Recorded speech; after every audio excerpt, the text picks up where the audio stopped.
सत श्री अकाल दोस्तों, मैं हाँ स्वर्ण सिंह टैणा। तुसीं देख रहे हो प्राइम एशिया टीवी ਤੇ हर रोज़ की तरह ही प्रोग्राम खबर ਦੀ खबर लेके हाज़र हाँ। ਪਹਿਲੀ ਵੱਡੀ ਖਬਰ ਦੇ ਵੱਲ ਜਾਣ ਤੋਂ ਪਹਿਲਾਂ ਪੰਜਾਬ ਦੇ ਮੌਸਮ ਦੀ ਹਾਲ ਬਿਆਨੀ। ਲੰਘੇ ਕੱਲ੍ਹ ਪੰਜਾਬ ਦੇ ਵਿੱਚ ਗਰਮੀ ਕਾਫੀ ਰਹੀ ਹੈ। 40 ਡਿਗਰੀ ਦੇ ਕਰੀਬ ਤਾਪਮਾਨ ਰਿਹਾ। ਮੌਸਮ ਵਿਭਾਗ ਨੇ ਇਹ ਭਵਿੱਖਬਾਣੀ ਕੀਤੀ ਹੈ ਕਿ 31 ਮਈ ਤੱਕ यानी कि लगभग एक हफ्ता पंजाब दे विच गर्मी होर वधनी है। मौसम खुश्क रहना, मींह कणी की संभावना कोई नहीं। 41 डिग्री तो तापमान पार जा सकता, पर उन्होंने वल्लों की गई ये भविष्यवाणी सही किन्नी कि साबित होंदी है वक्त दसो, क्योंकि पिछले दिनी ये गल कही गई सी कि जो ताऊ ते तूफान आया उहदा असर राजस्थान दे विच कई होर खेतरां दे विच भी देखण नूं मिलिया। ते मौसम विभाग ने कहा सी कि पंजाब दे विच भी 2 दिन जबरदस्त मींह पै सकदा, पर कुछ क थावां दे उत्ते मींह पिया, बहुते पंजाब दे विच नहीं पिया। इस करके भविष्य ਬਾਣੀਆਂ कई बार जो कीतियां ਹੁੰਦੀਆਂ ਉਹਦੇ ਉਲਟ ਵੀ ਸਾਬਤ ਹੁੰਦੀਆਂ। ਹੁਣ ਜਿਹੜੀ ਪਹਿਲੀ ਵੱਡੀ ਖਬਰ ਹੈ ਉਹ ਬੇਸ਼ੱਕ ਮੋਦੀ ਸਰਕਾਰ ਦੇ ਵੱਲੋਂ ਕੀਤੀਆਂ ਜਾ ਰਹੀਆਂ ਨਵੀਆਂ ਯੋਜਨਾਵਾਂ, ਘੜੀਆਂ ਜਾ ਰਹੀਆਂ ਨਵੀਆਂ ਸਕੀਮਾਂ ਦੇ ਨਾਲ ਜੁੜੀ ਹੈ, ਪਰ ਉਸ ਤੋਂ ਪਹਿਲਾਂ ਦੋ ਗੱਲਾਂ ਦੇ ਵੱਲ ਝਾਤ ਮਾਰਨੀ ਬਣਦੀ ਹੈ। ਸੋਨੂ ਸੂਦ ਨੇ ਬਹੁਤ ਵੱਡੇ ਕੰਮ ਕੀਤੇ ਇਸ ਕਰੋਨਾ ਮਹਾਮਾਰੀ ਦੇ ਵਿੱਚ। ਇਕਲੌਤਾ ਐਸਾ ਕਲਾਕਾਰ ਆ ਜਿਹਨੇ ਆਪਣਾ ਫਿਲਮੀ ਖੇਤਰ ਦਾ ਦੇ ਉੱਤੇ ਲਾ ਕੇ, ਜਿਹਨੇ ਆਪਣੀ ਹੀਰੋਗਿਰੀ ਦਾ ਦੇ ਉੱਤੇ ਲਾ ਕੇ ਲੋਕਾਂ ਦੀ ਸੇਵਾ ਦੇ ਲਈ ਨਿੱਠ ਕੇ ਕੰਮ ਕੀਤਾ। ਉਹ ਨਿਰਸਵਾਰਥ, ਉਹ ਵੀ ਬਿਨਾਂ ਕਿਸੇ ਟਿਕਟ ਦੇ ਤੇ ਬਿਨਾਂ ਕਿਸੇ ਲਾਲਚ ਦੇ ਤੇ ਬਿਨਾਂ ਕਿਸੇ ਵੋਟਾਂ ਦੇ। ਸੋਨੂ ਸੂਦ ਨੇ ਜਿਸ ਤਰੀਕੇ ਨਾਲ ਪ੍ਰਵਾਸੀ ਮਜ਼ਦੂਰਾਂ ਨੂੰ ਇੱਕ ਤੋਂ ਦੂਜੇ ਥਾਂ ਤੱਕ ਪਹੁੰਚਾਇਆ, ਜਿਸ ਤਰੀਕੇ ਦੇ ਨਾਲ ਉਹਨੇ ਬਿਮਾਰਾਂ ਦਾ ਐਤਕੀ ਹੱਥ ਫੜਿਆ, ਜਿਸ ਤਰੀਕੇ ਦੇ ਨਾਲ ਆਕਸੀਜਨ ਦਾ ਪ੍ਰਬੰਧ ਕੀਤਾ, ਹੁਣ ਤਾਂ ਕਹਿੰਦੇ ਕਹਾਉਂਦੇ ਜਿਹੜੇ ਵੱਡੇ ਲੋਕ ਆ, ਨਾਮਣੇ ਵਾਲੇ ਲੋਕ, ਉਹ ਵੀ ਟਵੀਟ ਕਰਕੇ ਬੇਨਤੀ ਸੋਨੂ ਸੂਦ ਤੇ ਉਹਦੀ ਟੀਮ ਨੂੰ ਕਰਦੇ ਕਿ ਤੁਸੀਂ ਸਾਡੇ ਲਈ ਆਹ ਪ੍ਰਬੰਧ ਕਰ ਦਿਓ, ਤੁਹਾਡਾ ਬਹੁਤ ਸ਼ੁਕਰੀਆ। ਤੇ ਚੰਗੀ ਗੱਲ ਹੈ, ਜਿੰਨੇ ਵੀ ਉਹਦੇ ਵਸੀਲੇ ਆ ਉਹ ਮਦਦ ਕਰਦੇ ਵੀ ਆ। ਪਰ ਸੋਨੂ ਦਾ ਇੱਕ ਬਿਆਨ ਆ ਜਿਹੜਾ ਉਹ ਅੰਦਰੇ ਨੂੰ ਚੀਰ ਕੇ ਰੱਖ ਜਾਂਦਾ, ਜਿਹੜਾ ਕਿ ਉਹਨੇ ਲੰਘੇ ਕੱਲ੍ਹ ਬਿਆਨ ਦਿੱਤਾ। ਸੋਨੂ ਨੇ ਕਿਹਾ ਕਿ ਮੈਂ ਇਸ ਗੱਲ ਦੇ ਲਈ ਕੁਦਰਤ ਦਾ ਧੰਨਵਾਦ ਕਰਦਾ ਕਿ ਮੇਰੇ ਮਾਪਿਆਂ ਨੂੰ ਉਹਨੇ ਵੇਲੇ ਸਿਰ ਹੀ ਆਪਣੀ ਗੋਦ ਦੇ ਵਿੱਚ ਲੈ ਲਿਆ, ਆਪਣੇ ਕਲਾਵੇ ਦੇ ਵਿੱਚ ਲੈ ਲਿਆ। ਯਾਨੀ ਕਿ ਮੇਰੇ ਮਾਪੇ ਦੁਨੀਆ ਤੋਂ ਵੇਲੇ ਸਿਰ ਹੀ ਰੁਖਸਤ ਹੋ ਗਏ। ਕਿਉਂ? ਕਿਉਂਕਿ ਜਿਸ ਤਰੀਕੇ ਦੇ ਅੱਜ ਹਾਲਾਤ ਬਣੇ ਹੋਏ ਆ, ਬੈੱਡ ਨਹੀਂ ਮਿਲਦਾ ਬਿਮਾਰ ਨੂੰ ਕਰੋਨਾ ਮਹਾਮਾਰੀ ਦੇ ਵਿੱਚ, ਆਕਸੀਜਨ ਨਹੀਂ ਮਿਲ ਰਹੀ, ਵੈਂਟੀਲੇਟਰ ਨਹੀਂ ਮਿਲ ਰਿਹਾ, ਵੇਲੇ ਸਿਰ ਕੋਈ ਹੋਰ ਮਦਦ ਨਹੀਂ ਮਿਲ ਰਹੀ। ਜਿਹੋ ਜਿਹੇ ਹਾਲਾਤ ਬਣੇ ਪਏ ਦੇਸ਼ ਦੇ ਵਿੱਚ, ਜਿਵੇਂ ਵੱਡੇ ਲੋਕਾਂ, ਦਰਮਿਆਨੇ ਲੋਕਾਂ, ਗਰੀਬ ਲੋਕਾਂ ਦਾ ਬੁਰਾ ਹਾਲ ਹੋਇਆ ਪਿਆ। ਤੇ ਜੇਕਰ ਮੇਰੇ ਮਾਪੇ ਵੀ ਇਸ ਮਾਹੌਲ ਦੇ ਵਿੱਚ ਇਸ ਮੌਕੇ ਦੇ ਉੱਤੇ ਬਿਮਾਰ ਸ਼ਮਾਰ ਹੁੰਦੇ ਤਾਂ ਪਤਾ ਨਹੀਂ ਮੇਰਾ ਵੀ ਕੀ ਹਾਲ ਹੁੰਦਾ। ਯਾਨੀ ਕਿ ਉਸ ਬੰਦੇ ਦੀ ਪੀੜ ਨੂੰ ਸਮਝ ਕੇ ਵੇਖੋ। ਕੋਈ ਵੀ ਬੰਦਾ ਆਪਣੇ ਮਾਪਿਆਂ ਦੇ ਬਾਰੇ ਇਹ ਨਹੀਂ ਕਹਿਣਾ ਚਾਹੁੰਦਾ ਕਿ ਵਧੀਆ ਹੋਇਆ ਮੇਰੇ ਮਾਂ-ਬਾਪ ਮਰ ਗਏ। ਕੋਈ ਨਹੀਂ ਇਹ ਕਹਿਣਾ ਚਾਹੁੰਦਾ ਕਿ ਮੇਰੇ ਮਾਪੇ ਬਿਮਾਰ ਹੋ ਜਾਣ। ਕੋਈ ਨਹੀਂ ਇਹ ਚਾਹੁੰਦਾ ਕਿ ਮੇਰੇ ਮਾਪਿਆਂ ਦਾ ਵਾਲ ਵੀ ਵਿੰਗਾ ਹੋਵੇ। ਜਿਨ੍ਹਾਂ ਦੇ ਮਾਪੇ ਇਸ ਦੁਨੀਆ ਦੇ ਉੱਤੇ ਨਹੀਂ, ਉਹਨਾਂ ਦੇ ਤਨ ਮਨ ਦੇ ਉੱਤੇ ਕੀ ਹਰ ਰੋਜ਼ ਬੀਤਦੀ ਆ, ਕਿਵੇਂ ਉਹਨਾਂ ਦੀਆਂ ਖੁਸ਼ੀਆਂ ਲੁੱਟੀਆਂ ਗਈਆਂ, ਇਹਦੇ ਬਾਬਤ ਉਹੀ ਲੋਕ ਅੰਦਾਜ਼ਾ ਲਾ ਸਕਦੇ ਆ ਜਿਨ੍ਹਾਂ ਦੀ ਮਾਂ ਹੈ ਨਹੀਂ, ਜਿਨ੍ਹਾਂ ਦਾ ਬਾਪ ਹੈ ਨਹੀਂ, ਜਾਂ ਦੋਵੇਂ ਹੈ ਨਹੀਂ। ਜਾਣਾ ਸਭ ਨੇ ਦੁਨੀਆ ਤੋਂ, ਪਰ ਸੋਨੂ ਸੂਦ ਦਾ ਇਹ ਬਿਆਨ, ਸੋਨੂ ਸੂਦ ਦਾ ਇਹ ਦਰਦ ਬਹੁਤ ਕੁਝ ਬਿਆਨ ਕਰ ਜਾਂਦਾ ਕਿ ਬੰਦਾ ਕੀ ਸੋਚਦਾ ਕਿ ਅੱਜ ਦੇ ਹਾਲਾਤ ਕਿਹੋ ਜਿਹੇ ਬਣੇ ਪਏ ਆ। ਉਹਨੇ ਆਪਣੇ ਮਾਪਿਆਂ ਦੀ ਤਸ਼ਬੀਹ ਦੇ ਕੇ ਇਹ ਗੱਲ ਦੱਸੀ ਆ। ਹੁਣ ਹੋ ਸਕਦਾ ਕੱਲ੍ਹ ਨੂੰ ਕੋਈ ਉੱਠ ਕੇ ਬੀਜੇਪੀ ਦਾ ਨੇਤਾ ਇਹ ਗੱਲ ਕਵੇ ਕਿ ਸੋਨੂ ਸੂਦ ਤਾਂ ਖਰੀਦਿਆ ਜਾ ਚੁੱਕਿਆ ਹੈ। ਇਹ ਉਹਦੇ ਵਲਵਲੇ ਆ। ਇਹ ਵਲਵਲੇ ਚੀਨ ਨੇ ਫੰਡਿੰਗ ਦੇ ਕੇ ਨਹੀਂ ਸਾਹਮਣੇ ਲਿਆਂਦੇ। ਇਹ ਵਲਵਲੇ ਕਿਸੇ ਦੀ ਏਜੰਸੀ ਦੇ ਵੱਲੋਂ ਨਹੀਂ ਪੈਦਾ ਕੀਤੇ ਗਏ। ਸੋ ਇਸ ਕਰਕੇ ਸੋਨੂ ਸੂਦ ਦੀ ਕਦਰ ਕਰਨੀ ਬਣਦੀ ਹੈ। ਇੱਕ ਹੋਰ ਵੱਡੀ ਖਬਰ ਹੈ ਜਿਹੜੀ ਕਿ ਬਲਵੀਰ ਸਿੰਘ ਸੀਚੇਵਾਲ ਦੇ ਨਾਲ ਸੰਬੰਧਿਤ ਹੈ। ਆਪਾਂ ਜਾਣਦੇ ਹਾਂ ਕਿ ਸੀਚੇਵਾਲ ਸਾਹਿਬ ਨੇ ਹੁਣ ਤੱਕ ਬਹੁਤ ਵੱਡੇ ਕੰਮ ਕੀਤੇ ਆ। ਬਲਵੀਰ ਸਿੰਘ ਸੀਚੇਵਾਲ ਹੋਰਾਂ ਨੇ ਜਿਵੇਂ ਵੇਈ ਦੀ ਸਫਾਈ ਕੀਤੀ, ਜਿਵੇਂ ਉਹਨਾਂ ਦੇ ਵੱਲੋਂ ਪਾਣੀ ਦੀ ਸੰਭਾਲ ਦੇ ਲਈ ਉਦਮ ਕੀਤੇ ਜਾ ਰਹੇ ਆ। ਉਹਨਾਂ ਨੇ ਕਿਹਾ ਵੀ ਜਿਹੜਾ ਸਾਡੇ ਇੱਥੇ ਗੁਰਦੁਆਰਾ ਸਾਹਿਬ ਆ, ਉਹਦੇ ਵਿੱਚ ਜਿੰਨਾ ਵੀ ਲੋਕਾਂ ਨੇ ਹੁਣ ਤੱਕ ਸੋਨਾ ਚੜਾਇਆ ਜਾਂ ਜਿਹੜੇ ਚੜਾ ਕੇ ਜਾਂਦੇ ਆ, ਉਸ ਪੈਸੇ ਨੂੰ ਅਸੀਂ ਹੁਣ ਕਿਸੇ ਹੋਰ ਥਾਂ ਤੇ ਨਹੀਂ ਖਰਚਾਂਗੇ। ਉਹ ਸੋਨੇ ਨੂੰ ਅਸੀਂ ਸਿਰਫ ਤੇ ਸਿਰਫ ਹਸਪਤਾਲ ਤੇ ਲੋਕਾਂ ਦੀਆਂ ਸਿਹਤ ਸਹੂਲਤਾਂ ਕਾਇਮ ਕਰਨ ਦੇ ਲਈ ਹੀ ਖਰਚ ਕਰਾਂਗੇ। ਮਤਲਬ ਇਹ ਆ ਵੀ ਬਾਕੀ ਥਾਵਾਂ ਦੇ ਉੱਤੇ ਵੀ ਇੱਦਾਂ ਹੋਣਾ ਚਾਹੀਦਾ। ਕੱਲੀਆਂ ਸਰਕਾਰਾਂ ਦੇ ਵੱਲ ਨਿਗਾਹ ਟਿਕਾਈ ਰੱਖੀਏ, ਸਰਕਾਰਾਂ ਨੇ ਆਹ ਨਹੀਂ ਕੀਤਾ, ਸਰਕਾਰਾਂ ਨੇ ਉਹ ਨਹੀਂ ਕੀਤਾ, ਇਹਦੇ ਨਾਲ ਤਾਂ ਸਿਰਫ ਵਕਤ ਜ਼ਾਇਆ ਕਰਨ ਵਾਲੀ ਗੱਲ ਹੈ। ਪਰ ਜਿਹੜੀਆਂ ਵੀ ਧਾਰਮਿਕ ਥਾਵਾਂ, ਭਾਵੇਂ ਗੁਰਦੁਆਰੇ ਆ, ਭਾਵੇਂ ਮੰਦਰ ਆ, ਭਾਵੇਂ ਮਸਜਿਦਾਂ, ਭਾਵੇਂ ਹੋਰ ਥਾਵਾਂ, ਉੱਥੇ ਜਿਹੜਾ ਵੀ ਪੈਸਾ ਆਉਂਦਾ, ਉੱਥੇ ਜਿਹੜਾ ਵੀ ਸੋਨਾ ਆਉਂਦਾ, ਹੋਰ ਵੀ ਜਿਹੜੀਆਂ ਕੀਮਤੀ ਚੀਜ਼ਾਂ ਆਉਂਦੀਆਂ, ਉਹਦੇ ਨਾਲ ਲੋਕ ਪੱਖੀ ਗੱਲਾਂ ਹੋਣੀਆਂ ਚਾਹੀਦੀਆਂ। ਤੇ ਜਿਹੜੀਆਂ ਥਾਵਾਂ ਦੇ ਉੱਤੇ ਹੁੰਦੀਆਂ ਉਹਨਾਂ ਦਾ ਬਹੁਤ ਧੰਨਵਾਦ ਕਰਨਾ ਬਣਦਾ। ਹੁਣ ਜਿਹੜੀ ਪਹਿਲੀ ਵੱਡੀ ਖਬਰ ਹੈ, ਮੋਦੀ ਸਰਕਾਰ ਦੇ ਵੱਲੋਂ ਯੂਪੀ ਨੂੰ ਇੱਕ ਵਾਰ ਫੇਰ ਫਤਿਹ ਕਰਨ ਦੇ ਲਈ, ਇੱਕ ਵਾਰ ਨਹੀਂ 3-4 ਵਾਰ ਲਗਾਤਾਰ ਫਤਿਹ ਕਰਨ ਦੇ ਲਈ ਜਿਹੜੀ ਯੋਜਨਾ ਘੜੀ ਜਾ ਰਹੀ ਹੈ, ਉਹਦੇ ਬਾਰੇ ਸੋਚ ਕੇ ਤੇ ਉਹਦੇ ਬਾਰੇ ਜਾਣ ਕੇ ਤੁਸੀਂ ਦੰਗ ਰਹਿ ਜਾਣਾ। ਪਤਾ ਲੱਗਾ ਜੀ ਕਿ RSS ਦੇ ਵੱਲੋਂ ਇੱਕ ਤੁਣਕਾ ਮਾਰਿਆ ਗਿਆ। ਇਹ ਗੱਲ ਕਹੀ ਗਈ ਆ ਵੀ ਭਾਵੇਂ ਜੋ ਮਰਜ਼ੀ ਹੋਵੇ, ਜਿਵੇਂ ਮਰਜ਼ੀ ਹੋਵੇ, ਆਪਾਂ ਯੂਪੀ ਨੂੰ ਫੇਰ ਜਿੱਤਣਾ। ਕਿਉਂਕਿ ਪੰਚਾਇਤੀ ਚੋਣਾਂ ਦੇ ਵਿੱਚ ਯੋਗੀ ਆਦਿੱਤਿਆਨਾਥ ਦੀ ਧੋਤੀ ਦਾ ਬੁਰਾ ਹਾਲ ਹੋ ਗਿਆ। ਆਪਾਂ ਜਾਣਦੇ ਕਿ ਉਹਨਾਂ ਦੀ ਝੋਲੀ ਦੇ ਵਿੱਚ ਹਾਰ ਇਹੋ ਜਿਹੀ ਪਈ ਆ, ਗੋਰਖਪੁਰ ਖੇਤਰ ਤੋਂ, ਵਾਰਾਣਸੀ ਖੇਤਰ ਤੋਂ, ਹੋਰ ਵੱਖ-ਵੱਖ ਥਾਵਾਂ ਤੋਂ, ਲਖਨਊ ਦੇ ਵੱਲੋਂ। ਇਸ ਕਰਕੇ ਹਿੱਲੀ ਪਈ ਆ ਯੋਗੀ ਦੀ ਸਰਕਾਰ ਅੰਦਰੋਂ। ਕਿਸਾਨਾਂ ਨੇ ਹਿੱਕ ਦੇ ਉੱਤੇ ਦੀਵਾ ਇਹੋ ਜਿਹਾ ਬਾਲਿਆ ਕਿ ਯੋਗੀ ਆਦਿੱਤਿਆਨਾਥ ਨੂੰ ਸਮਝ ਨਹੀਂ ਆਉਂਦੀ ਕਿ ਅਸੀਂ ਕਰੀਏ ਤਾਂ ਕੀ ਕਰੀਏ। ਉਧਰੋਂ RSS ਨੇ ਇਹ ਗੱਲ ਕਹੀ ਆ ਵੀ ਜੇਕਰ ਇਹ ਸੂਬਾ ਸਾਡੇ ਹੱਥ ਦੇ ਵਿੱਚੋਂ ਨਿਕਲ ਗਿਆ ਤੇ ਫਿਰ ਸਾਡੇ ਪਿੰਡ ਪੱਲੇ ਕੱਖ ਨਹੀਂ ਜੇ ਰਹਿਣਾ। ਇਸ ਕਰਕੇ ਯੂਪੀ ਦੇ ਵਿੱਚ BJP ਦੀ ਸਰਕਾਰ ਦੁਬਾਰਾ ਬਣਾਉਣ ਦੇ ਲਈ ਤੇ ਵਾਰ-ਵਾਰ ਬਣਾਉਣ ਦੇ ਲਈ ਹਰ ਹਰਬਾ ਵਰਤਿਆ ਜਾਵੇ, ਭਾਵੇਂ ਕਿਸਾਨੀ ਅੰਦੋਲਨ ਨੂੰ ਕੁਚਲਣਾ ਕਿਉਂ ਨਾ ਪਵੇ, ਭਾਵੇਂ ਜਿਹੜਾ ਲੋਕਾਂ ਦੇ ਨਾਲੋਂ ਰਾਬਤਾ ਟੁੱਟਾ ਉਹਨੂੰ ਬਰਕਰਾਰ ਰੱਖਣ ਦੇ ਲਈ ਕੁਝ ਵੀ ਕਿਉਂ ਨਾ ਕਰਨਾ ਪਵੇ। ਸੋ ਕਹਿਣ ਦਾ ਭਾਵ ਇਹ ਹੈ ਕਿ ਸਕੀਮਾਂ ਇਸ ਵਕਤ ਬਹੁਤ ਵੱਡੇ ਪੱਧਰ ਦੇ ਉੱਤੇ ਜਾਰੀ ਹੈ। ਪਹਿਲਾਂ ਇਸ ਰਿਪੋਰਟ ਦਾ ਸੰਖੇਪ ਦੇ ਵਿੱਚ ਵੇਰਵਾ ਸਾਂਝਾ ਕਰਦੇ ਹਾਂ ਤੇ ਫਿਰ ਕਰਾਂਗੇ ਟਿੱਪਣੀ। ਕੋਰੋਨਾ ਸੰਕਟ ਦੀ ਦੂਜੀ ਲਹਿਰ ਨੂੰ ਲੈ ਕੇ ਕੇਂਦਰ ਦੀ ਮੋਦੀ ਸਰਕਾਰ ਦੇ ਉੱਤੇ ਚੌਤਰਫਾ ਹਮਲੇ ਨੇ ਸੰਘ ਤੇ BJP ਦੀ ਲੀਡਰਸ਼ਿਪ ਦੀ ਨੀਂਦ ਉਡਾ ਦਿੱਤੀ ਹੈ। ਖਾਸ ਕਰਕੇ 8 ਮਹੀਨਿਆਂ ਬਾਅਦ ਹੋਣ ਵਾਲੀਆਂ UP ਵਿਧਾਨ ਸਭਾ ਚੋਣਾਂ ਨੂੰ ਲੈ ਕੇ ਚਿੰਤਾ ਦੇ ਵਿੱਚ ਵਾਧਾ ਹੋ ਗਿਆ। ਸੰਘ ਲੀਡਰਸ਼ਿਪ ਦਾ ਮੰਨਣਾ ਕਿ ਕਿਸੇ ਵੀ ਹਾਲ ਦੇ ਵਿੱਚ UP ਦੇ ਵਿੱਚ BJP ਦੀ ਸਰਕਾਰ ਦੁਬਾਰਾ ਆਉਣੀ ਚਾਹੀਦੀ ਹੈ ਤੇ ਉਹਦੇ ਲਈ ਅਕਸ ਸੁਧਾਰਨ ਦੇ ਨਾਲ ਸਿਸਟਮ ਨੂੰ ਬਿਹਤਰ ਕਰਨ ਦੇ ਲਈ ਤੁਰੰਤ ਸਰਗਰਮੀ ਦਿਖਾਉਣੀ ਚਾਹੀਦੀ ਹੈ। ਫਿਲਹਾਲ BJP ਤੇ ਸੰਘ ਦੀਆਂ ਲਗਾਤਾਰ ਅੰਦਰ ਖਾਤੇ ਕਈ ਕਿਸਮ ਦੀਆਂ ਨਵੀਆਂ ਮੀਟਿੰਗਾਂ ਵੀ ਚੱਲ ਰਹੀਆਂ ਨੇ, ਨਵੀਆਂ ਯੋਜਨਾਵਾਂ ਉਲੀਕੀਆਂ ਜਾ ਰਹੀਆਂ ਨੇ।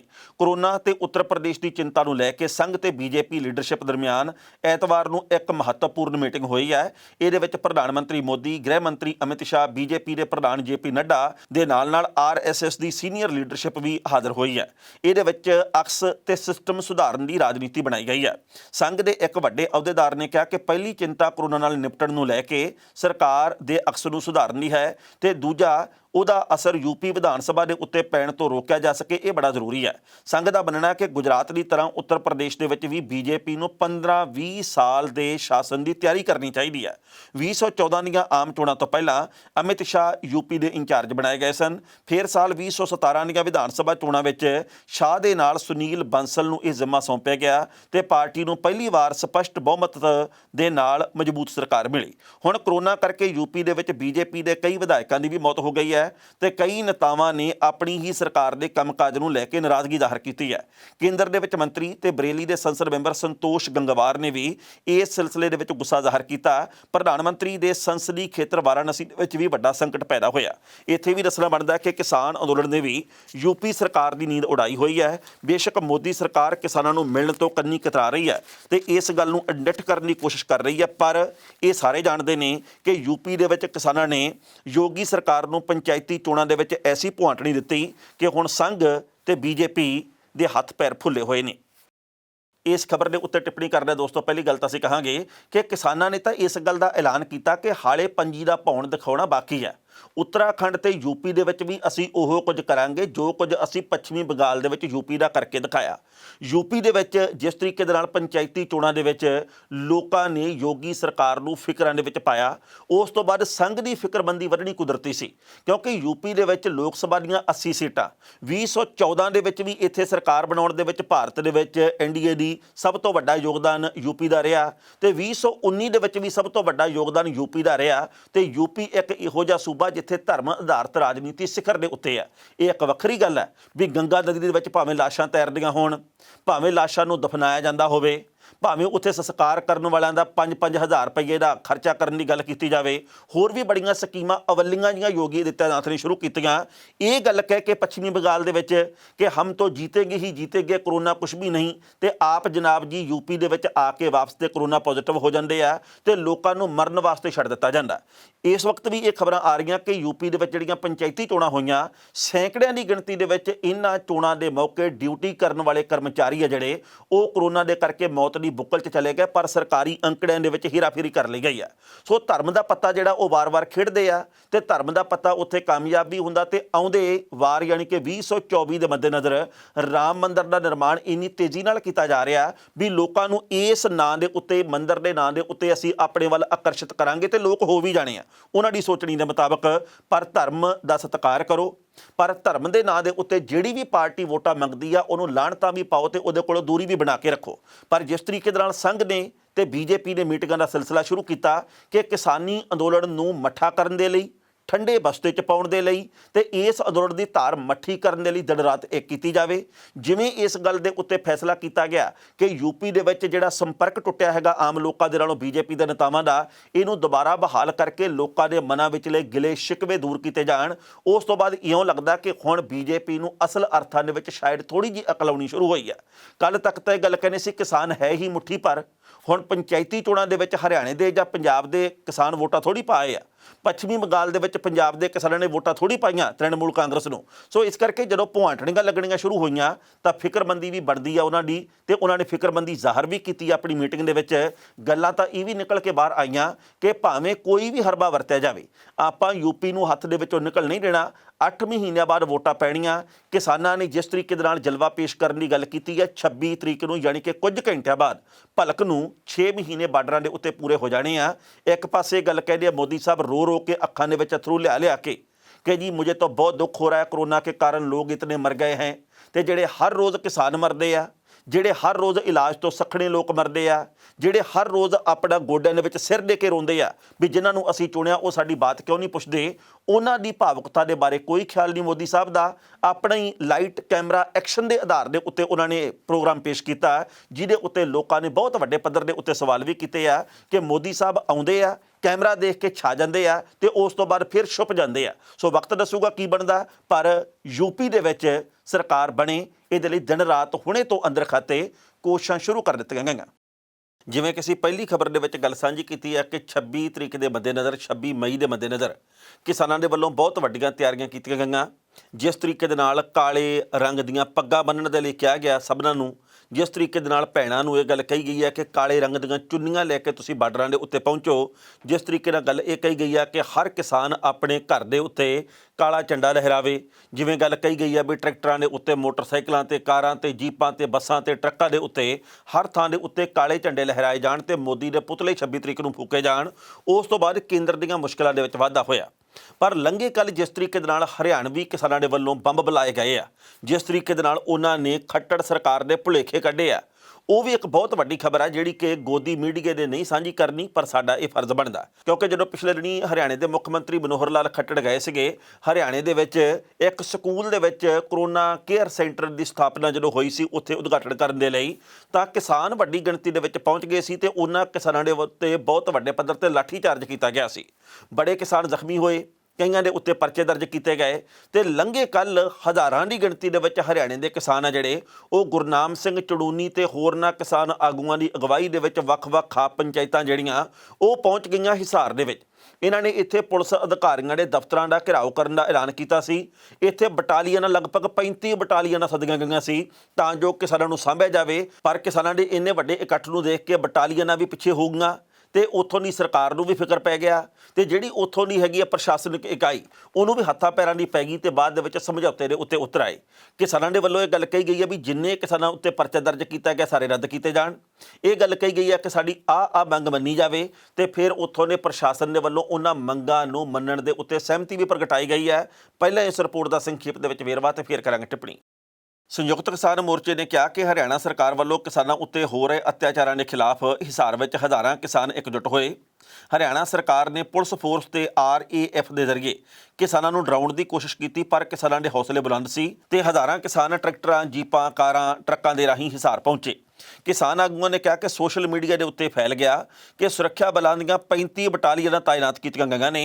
ਦੂਜੇ ਪਾਸੇ ਸਮਾਜ ਦੇ 36 ਭਾਈਚਾਰਿਆਂ ਦੀ ਏਕਤਾ ਨੇ ਸਾਬਤ ਕਰ ਦਿੱਤਾ ਕਿ ਲੋਕ ਹੁਣ ਅਤਿਆਚਾਰ ਬਰਦਾਸ਼ਤ ਨਹੀਂ ਕਰਨਗੇ। ਸਰਕਾਰ ਵੀ ਇਸ ਰਾਹੀਂ ਜਵਾਨਾਂ ਨੂੰ ਕਿਸਾਨਾਂ ਨਾਲ ਲੜਵਾਉਣਾ ਚਾਹੁੰਦੀ ਹੈ। ਕਿਸਾਨ ਹਿਸਾਰ ਦੇ ਕ੍ਰਾਂਤੀਮਾਨ ਪਾਰਕ ਦੇ ਵਿੱਚ ਇਕੱਠੇ ਹੋਏ ਤੇ ਹਿਸਾਰ ਕਮਿਸ਼ਨਰੇਟ ਦਾ ਘਿਰਾਓ ਕਰਨ ਦਾ ਐਲਾਨ ਕੀਤਾ ਗਿਆ। ਉਹਨਾਂ ਕਿਹਾ ਕਿ ਪ੍ਰਸ਼ਾਸਨ ਦੇ ਸਾਰੇ ਹਮਲਿਆਂ ਤੇ ਸਾਜ਼ਿਸ਼ਾਂ ਦੇ ਬਾਵਜੂਦ ਇੰਨੀ ਵੱਡੀ ਗਿਣਤੀ ਵਿੱਚ ਕਿਸਾਨਾਂ ਦੇ ਹਿਸਾਰ ਦੇ ਵਿੱਚ ਆਉਣ ਦੇ ਦਬਾਅ ਕਰਕੇ ਪ੍ਰਸ਼ਾਸਨ ਨੂੰ ਤੁਰੰਤ ਮੀਟਿੰਗ ਬੁਲਾਉਣੀ ਪਈ, ਜਿਹਦੇ ਵਿੱਚ ਸੰਯੁਕਤ ਕਿਸਾਨ ਮੋਰਚੇ ਦੇ ਸੀਨੀਅਰ ਆਗੂਆਂ ਤੇ ਹਿਸਾਰ ਦੇ ਕਿਸਾਨਾਂ ਦੇ ਇੱਕ ਵਫਦ ਨੂੰ ਸੱਦਿਆ ਗਿਆ। ਇਹਦੇ ਵਿੱਚ ਲੰਮੀ ਚੌੜੀ ਗੱਲਬਾਤ ਤੋਂ ਬਾਅਦ ਕਈ ਮੰਗਾਂ ਮੰਨ ਲਈਆਂ ਗਈਆਂ ਤੇ 16 ਮਈ ਦੀ ਪੁਲਿਸ ਕਾਰਵਾਈ ਦੇ ਲਈ ਮਾਫੀ ਵੀ ਮੰਗੀ ਗਈ ਹੈ। ਹੁਣ ਇਸ ਮੀਟਿੰਗ ਦੇ ਵਿੱਚ 3 ਵੱਡੇ ਫੈਸਲੇ ਕੀਤੇ ਗਏ ਨੇ ਕਿ 16 ਮਈ ਦੀ ਘਟਨਾ ਨਾਲ ਸੰਬੰਧਿਤ ਕਿਸਾਨਾਂ ਖਿਲਾਫ ਦਰਜ ਪੁਲਿਸ ਕੇਸ ਵਾਪਸ ਲਏ ਜਾਣਗੇ। ਸ਼ਹੀਦ ਹੋਏ ਕਿਸਾਨ ਰਾਮਚੰਦਰ ਦੇ ਪਰਿਵਾਰ ਦੇ ਇੱਕ ਯੋਗ ਮੈਂਬਰ ਨੂੰ ਪ੍ਰਸ਼ਾਸਨ ਦੇ ਵੱਲੋਂ ਸਰਕਾਰੀ ਨੌਕਰੀ ਦਿੱਤੀ ਜਾਵੇਗੀ। ਕਿਸਾਨਾਂ ਦੇ ਜਿਹੜੇ ਵਹੀਕਲ ਪੁਲਿਸ ਵੱਲੋਂ ਤੋੜੇ ਗਏ ਨੇ ਪ੍ਰਸ਼ਾਸਨ ਹੀ ਉਹਨਾਂ ਨੂੰ ਠੀਕ ਕਰਵਾਵੇਗਾ। ਇੱਥੇ ਵੀ ਦੱਸਣਾ ਬਣਦਾ ਹੈ ਕਿ ਕਿਸਾਨ ਆਗੂਆਂ ਨੇ ਕਿਹਾ ਹਰਿਆਣਾ ਸਰਕਾਰ ਕਿਸਾਨਾਂ ਨੂੰ ਲਗਾਤਾਰ ਬਦਨਾਮ ਕਰ ਰਹੀ ਹੈ। ਕਿਸਾਨਾਂ ਉੱਤੇ ਕਰੋਨਾ ਫੈਲਾਉਣ ਦਾ ਦੋਸ਼ ਵੀ ਲਾਇਆ ਜਾ ਰਿਹਾ। ਅਸੀਂ ਸਪਸ਼ਟ ਕਰਨਾ ਚਾਹੁੰਦੇ ਹਾਂ ਕਿ ਮੁੱਖ ਮੰਤਰੀ ਖੱਟੜ ਦੇ ਕਾਰਨ ਹੀ ਸੂਬੇ ਵਿੱਚ ਕਰੋਨਾ ਫੈਲ ਰਿਹਾ। ਜੇ ਕਿਸਾਨਾਂ ਨੇ 16 ਮਈ ਤੇ ਅੱਜ ਇਕੱਠੇ ਹੋ ਕੇ ਮੋਰਚਾ ਲਾਇਆ ਤਾਂ ਉਹਨਾਂ ਮੁੱਖ ਮੰਤਰੀ ਦੇ ਆਉਣ ਤੇ ਅਜਾਇਆ ਕੀਤਾ। ਜੇ ਮੁੱਖ ਮੰਤਰੀ ਖੁਦ ਹੀ ਕਿਸਾਨਾਂ ਖਿਲਾਫ ਕੀਤੀ ਜਾ ਰਹੀ ਬਿਆਨਬਾਜ਼ੀ ਤੇ ਝੂਠੇ ਕੇਸਾਂ ਦੇ ਉੱਤੇ ਰੋਕ ਲਾਉਂਦੇ ਨੇ ਤਾਂ ਕਰੋਨਾ ਨੂੰ ਸਹੀ ਤਰੀਕੇ ਦੇ ਨਾਲ ਕੰਟਰੋਲ ਕਰਦੇ ਨੇ ਤਾਂ ਕਿਸਾਨ ਇਸ ਤਰ੍ਹਾਂ ਸੜਕਾਂ ਦੇ ਉੱਤੇ ਨਹੀਂ ਉਤਰਨਗੇ।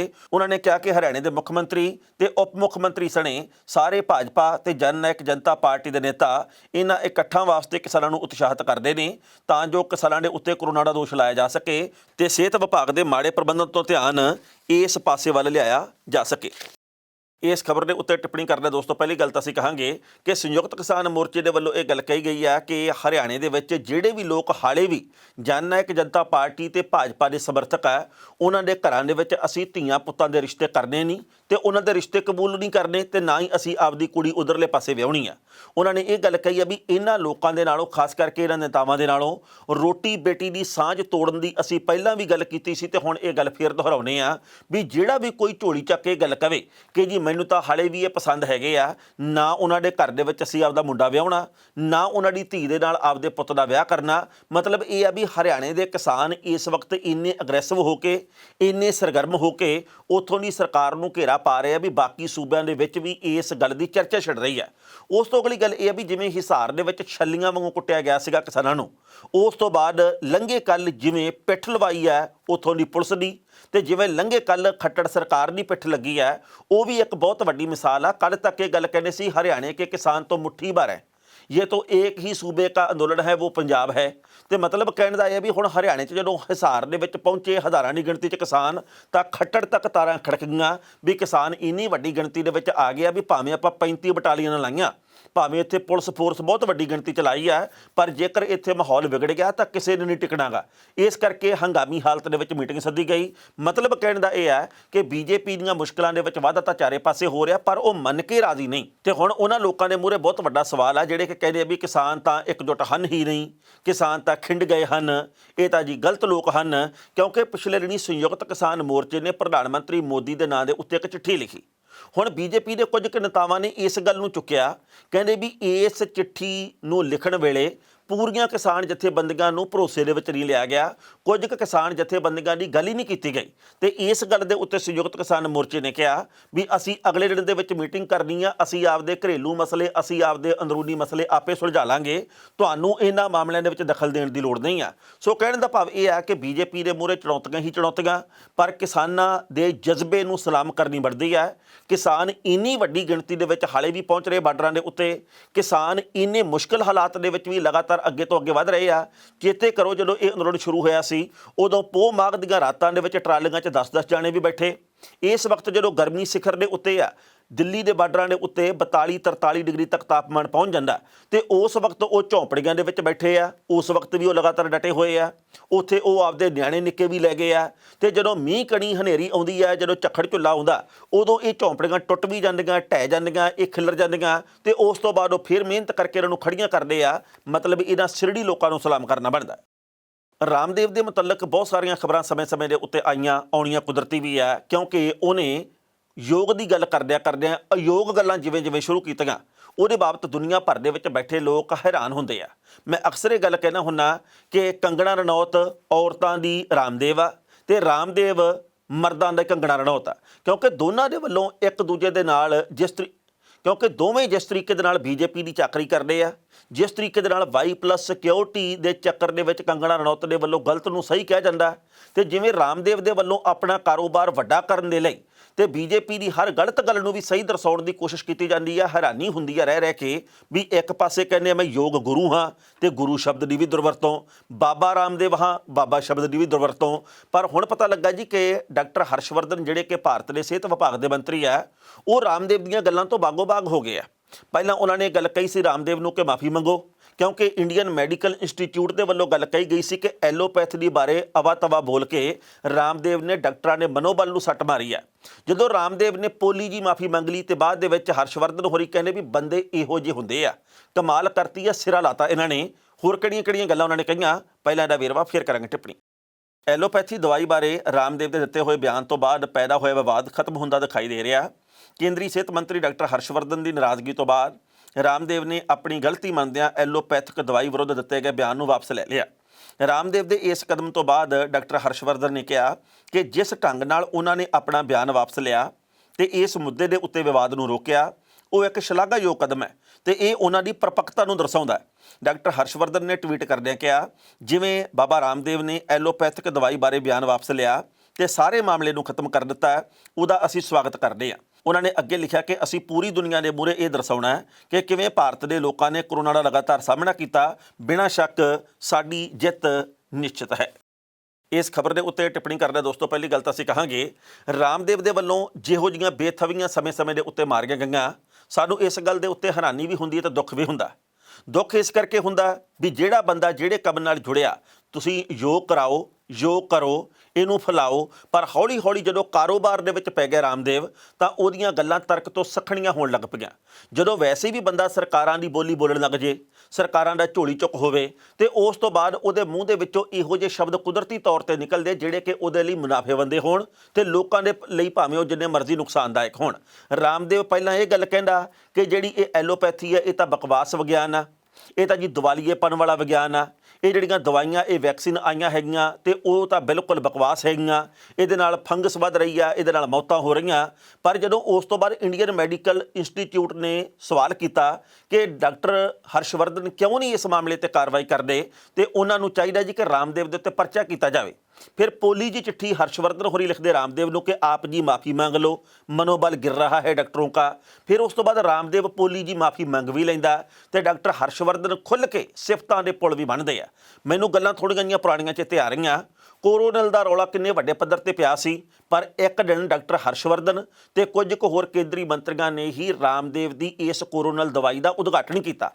ਉਹ ਕੋਰੋਨਲ ਦਵਾਈ ਜਿਹੜੀ ਕਿ WHO ਦੀ ਜਾਰੀ ਕੀਤੀ ਗਈ ਸੂਚੀ ਦੇ ਵਿੱਚ ਸ਼ਾਮਿਲ ਨਹੀਂ ਆ। ਵੈਸੇ ਉਹਦੇ ਵਿੱਚ ਕੋਵੈਕਸਿਨ ਵੀ ਸ਼ਾਮਿਲ ਨਹੀਂ, ਕੋਵਾਸ਼ੀਲਡ ਹੈਗੀ ਹੈ, ਫਾਈਜ਼ਰ ਹੈਗੀ ਹੈ, ਉਹਦੇ ਵਿੱਚ ਸਪੁਤਨਿਕ ਵੀ ਹੈ, ਪਰ ਇਹਦੇ ਵਿੱਚ ਨਾ ਕੋਵੈਕਸਿਨ ਹੈ ਤੇ ਨਾ ਕੋਰੋਨਲ ਆ। ਤੇ ਰਾਮਦੇਵ ਇਹ ਗੱਲ ਕਹਿ ਰਿਹਾ ਜੀ ਕਿ ਜੋ ਮੇਰੀ ਕੋਰੋਨਲ ਖਾਏਗਾ ਇਮਿਊਨਿਟੀ तो उसकी ही बूस्ट होगी, वो ही कोरोना से बचेगा। सो हैरानी हुंदी इस गल दे उत्ते भी साडियां सरकारां सारा कुछ वेख के की गल्लां कर रहीआं। डॉक्टर हर्षवर्धन आप एक वधिया डॉक्टर रहे आ, उन्हां नूं तां पता ही है भी डॉक्टरां दे मनोबल दे उत्ते सੱਟ कौन मार रहा। जे किते यही गल एलोपैथी दे बारे कीती हुंदी किसी होर पार्टी दे आगू ने, किसी होर उस व्यक्ति ने जिहड़ा कि बीजेपी पक्षी ना होवे, तां फिर इस गल दे उत्ते ऐसा तूफान खड़ा होना सी, इउं लगना सीगा पूरे भारत दे विच गोदी मीडिया ने भी इउं प्रचारना सी भी देश की एकता ते अखंडता नूं खतरा इसे बयान करके पैदा होया। ये देश धरोही वाली गल भी है, ये सारियां समस्यावां दी जड़ यही बयान है। पर हुण सारिਆਂ ने इस गल दे उत्ते पर्दा पा लिया क्योंकि गल आपदे घर दी सी। खबरां दोस्तों कई होर भी सन, पर जो वक्त की घाट है ये रुकण का इशारा कर रही है। कल नूं इस वेले खबर की खबर लैके फिर हाज़र होवांगे। उदों तक लई आग्या दिओ। बहुत बहुत मेहरबानी।